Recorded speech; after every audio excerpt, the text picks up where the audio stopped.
আমার বেয়েরা দোস্ত আহবাব, আল্লাহর হাবিব জনাব রাসূলুল্লাহ সাল্লাল্লাহু আলাইহি ওয়াসাল্লাম যখন মেরাজে গেছেন, 7 আসমানে 7 জন নবীর সাথে সাক্ষাৎ করছেন। 7 আসমানে 7 জন।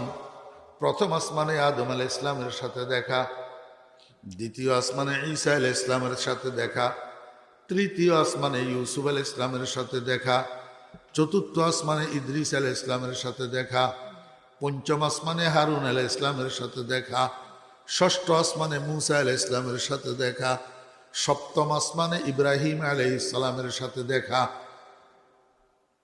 তালেবে ইলম ভাইরা, আপনারা এই জিনিসটা মুখস্থ রাখতে আপনাদের সহজ হবে যদি একটা শব্দ মুখস্থ রাখতে পারেন।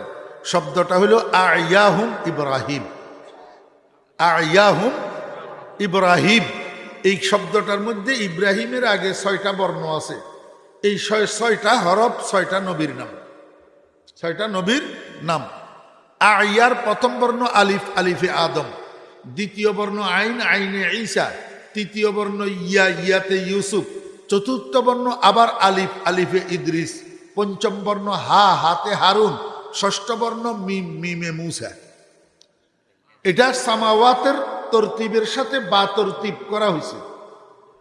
আয়াহুম ইব্রাহিম। তাহলে ইউসুফ আলাইহিস সালামের সাথে কোন আসমানে দেখা হইল? ওইসব আপনার মনোযোগ নেই, তাহলে মুনাজাত করে দিয়ে কোন আসমানে? তৃতীয় আসমানে। আল্লাহর হাবিব জনাব রাসূলুল্লাহ সাল্লাল্লাহু আলাইহি ওয়াসাল্লাম মেরাজের ভ্রমণের থেকে ঘুরিয়ে আসি খানায়ে কাবার পাশে সাহাবীদেরকে লইয়া যখন বসছেন, সাহাবীদের কাছে রাসূল আকরাম সাল্লাল্লাহু আলাইহি ওয়াসাল্লাম মেরাজের ঘটনা বর্ণনা করতেছেন।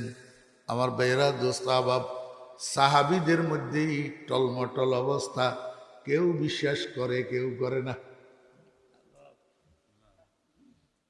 খুদ হযরত আয়েশা সিদ্দিকা রাদিয়াল্লাহু আনহা বিশ্বাস করে না। কজ রাসূল আকরাম সাল্লাল্লাহু আলাইহি ওয়াসাল্লাম যে মেরাজের কথা বলতেছেন, এটা রুহানি ভাবে হইছে, জিসমানি না। কিন্তু আল্লাহর বান্দা সিদ্দিক তো সিদ্দিকই, সিদ্দিক তো সিদ্দিকই। এই জন্যই তো ওনার লকব হইছে সিদ্দিক। সিদ্দিকে কয় নবীজির মুখ থেকে বাইর হইছে তো রসুলের মেরাজ সশরীরে হইছে। সিদ্দিকে। আমার বেয়েরা দোস্ত আহবাব, আল্লাহর হাবিব জনাব রাসূলুল্লাহ সাল্লাল্লাহু আলাইহি ওয়াসাল্লাম বলেন, সুম্মা রুফিতু ইলা সালিসা।